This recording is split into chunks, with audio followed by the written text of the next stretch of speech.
So this would be part 2 of my labor and delivery story. 9 o'clock, the nurse came in to check me with a Doppler while I was in the shower. And that was the second time she checked me.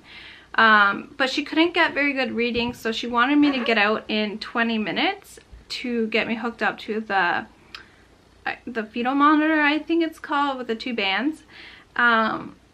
That killed me because I did not want to get out of the shower. I seriously didn't want to move an inch. I wanted to stay where I was. I was still on my hands and knees when she would check the baby's heart rate.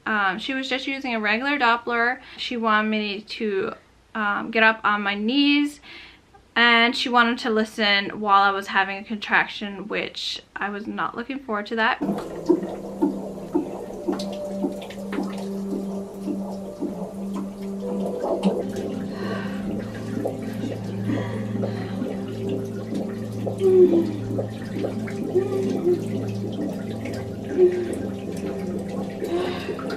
The contraction was definitely harder in that position. My water broke sometime when I was in the shower. I think more towards the end, I'm not really sure.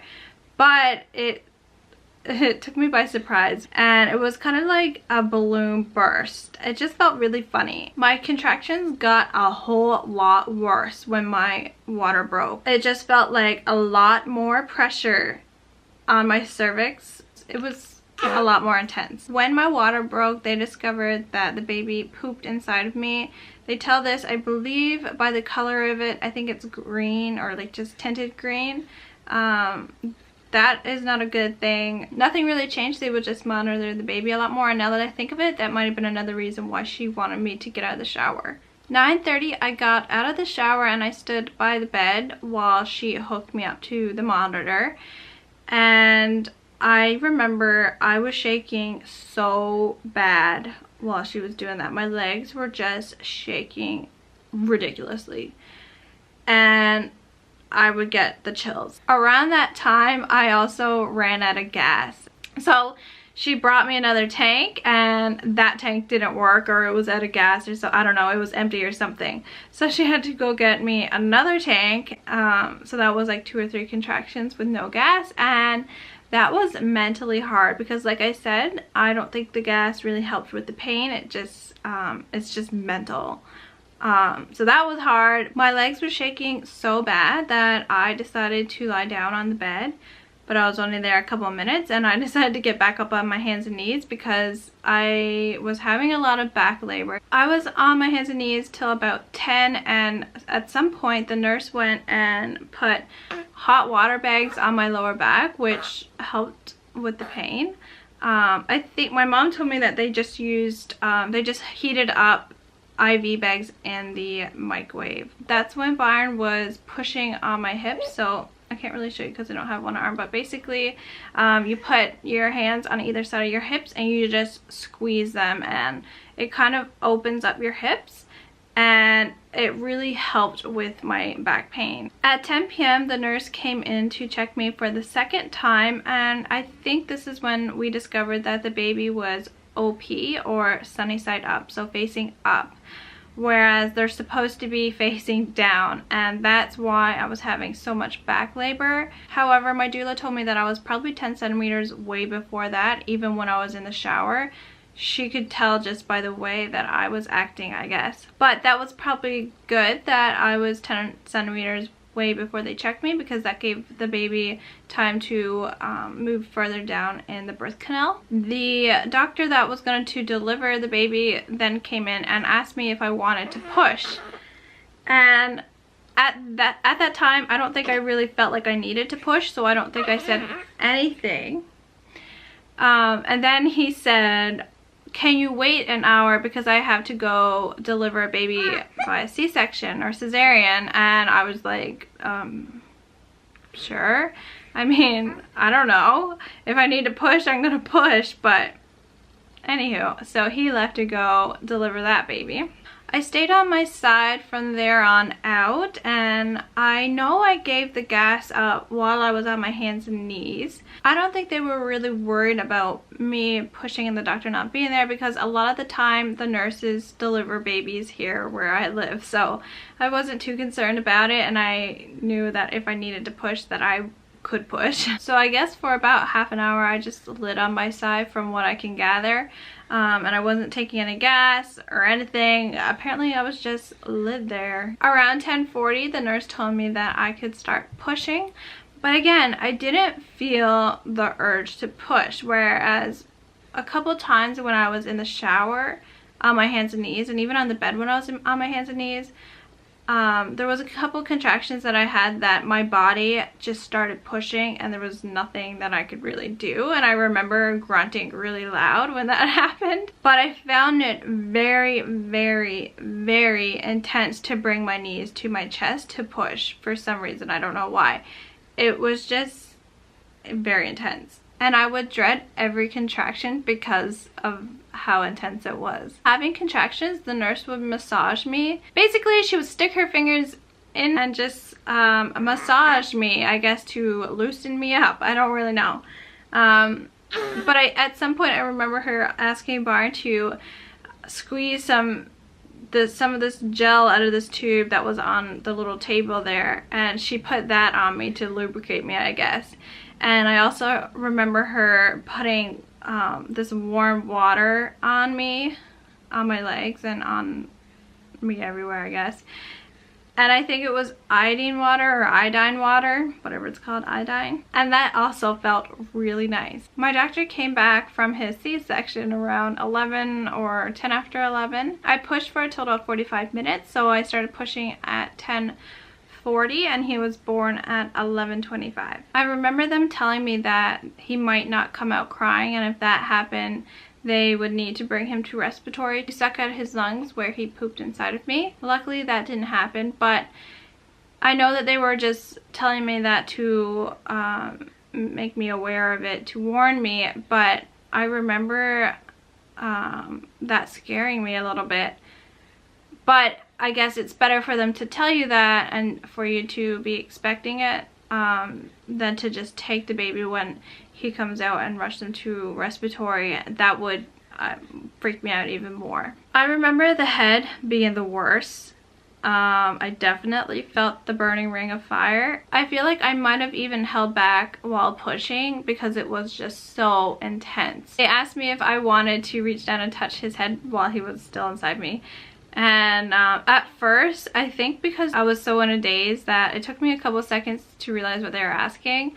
But I did reach down and feel his head, and it felt really weird. It felt kind of like there was a lot of fluid on the top of his head. It was kind of squishy. Bard also looked when he was still inside me and his head was kind of up, and I think he even watched when I was pushing because he said he could see the head, like it would come out and then it could kind of go back in. Once the head came out, you kind of get a rest because I guess his neck is there, so it doesn't hurt so much, but the head is very intense. And then you kind of get a little rest, and then comes the shoulders, and I thought the shoulders were going to be way worse than the head, but they weren't. The head was definitely the worst. I basically just gave one more really big push and he just slipped right on out. And then I remember them holding him up, and because all the lights were still off in the room, they just had the lights up above me on. So when they held him up, it kind of reminded me of that scene from The Lion King when they hold up Simba. It was just a really great memory. And they said that he was a very long baby. And then they put him on my chest, and he wasn't crying, but they started rubbing him and stimulating him, and then he started crying. They sucked out his nose and his mouth, and then they put a little bracelet on his arm to monitor his oxygen levels. I don't remember how long they had that on there, but it wasn't too long, maybe an hour. They clamped the cord when it stopped pulsing, and then Barney cut it, and then they put him on my chest. He bobbed around looking for my nipples and made the cutest little sounds and was going with his arms and his legs. It was so cute. We didn't rush him or force him. We just kind of let him look around and feel it for himself. So it did take him a while to latch on. He did, but he didn't get a really good latch, so I got a little sore on that side. While the baby was on my chest, the doctor started to examine me and see the damage. I did have a lot of tearing. I'm not sure what degree, but it was all internal tearing. So and it was on 3 sides, so the 2 sides, and I'm not sure if it was the front or the back. I think it was the front. So then he had to stitch me up, and the needle for freezing was the worst part. I didn't feel the stitching, but the needles, when they injected the stuff, really hurt. Not so much as pushing a baby out, but it did hurt. And he was down there a while, like a long time. I remember telling him to make sure that he makes it pretty, and I think I even asked him to use pink stitches, which he didn't, but at least he laughed. I also remember my legs being so shaky in the stirrups while he was stitching me up. They were just shaking uncontrollable. After the doctor finished stitching me up, he left, and the nurse wiped me down again with that iodine water or whatever it was. Once the doctors and the nurses left, I just laid in bed with Jack on my chest doing skin to skin, and my doula just gave me a whole bunch of tips for our first night with a newborn. I don't think I said, well, my mom and my sister actually got to stay in the room with me while I gave birth, which usually they only let you have 2 people, so that would have been Byron and my doula. But my mom and my sister stayed in the room. They were kind of in the back corner. My poor sister is probably scarred for life, but hey, at least she knows exactly what happens during birth. So it was my mom, my sister, Byron, and my doula, and then there was the doctor who delivered me and the nurse, and then there was another nurse on the other side, and then there was 1 or 2 nurses from respiratory. So I had a full room full. My mom, sister, and doula left around 1:30 a.m. But before my doula left, she brought me a slice of, actually 2 slices of peanut butter toast, and let me tell you, it was the best thing that I have ever eaten in my life. It was delicious. I didn't skin to skin with Jack until about 2 a.m. when the nurse came back to weigh and measure him. They didn't do anything with the baby after he was born. Basically, he was just on my chest. He was 7 pounds and 1 ounce, and he was 20 inches long. Byron then done skin to skin with him while the nurse took me to the bathroom and gave me a shower and cleaned me up. And she gave me those underwear with the ice pack, which was really nice. I fell asleep and woke around 4 a.m. needing to pee. That was the first time I got up, and I just felt really weird. Like my belly, I don't know, my legs were still really shaky and I was still chilled. And I just got into the bathroom, and all of a sudden there was something leaking out of me, and I peed my pants. Basically, I lost control of my bladder. I lost control of it for a couple days, I would say. But I was shocked a little. I didn't really know what happened, if I peed myself or if something else was coming out. So when I got in the bathroom, I actually hit the emergency button.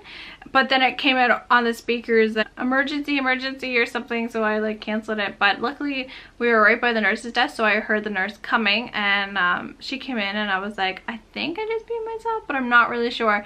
So she went and got me a new pair of underwear and a new pad or ice pack or whatever, and those are amazing. I went back to sleep and woke around 6 a.m. when the nurse came back in and asked if we wanted to bathe the baby. I think why she came in so early was because their shift change was at 7 or 7:30, so she wanted to do it before she left to go. But we said no, and that we'll do it later on, which was perfectly fine. I then took Jack, and then Byron took a nap. I think that's as far as I'm gonna go with the story. Not much happened after that. Byron went and picked my mom and my sister up around 10:30 I think, and got back around 11:30 a.m. and then we went home around 5 p.m. I believe, but I'll talk about a little bit more about that in my next video, I think.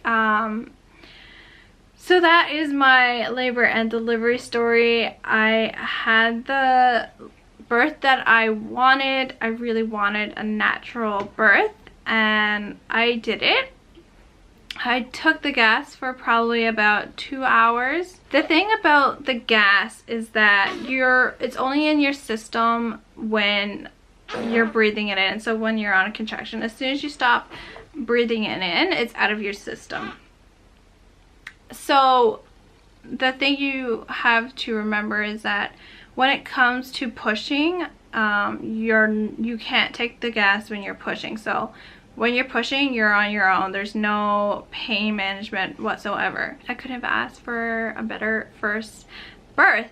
I hope you guys enjoyed this video, and I hope this gives you some information and a peace of mind if you are pregnant and soon going in labor. Say hello. There we go. Here's Jack at 3.5 weeks. So it'll be 4 weeks on Sunday.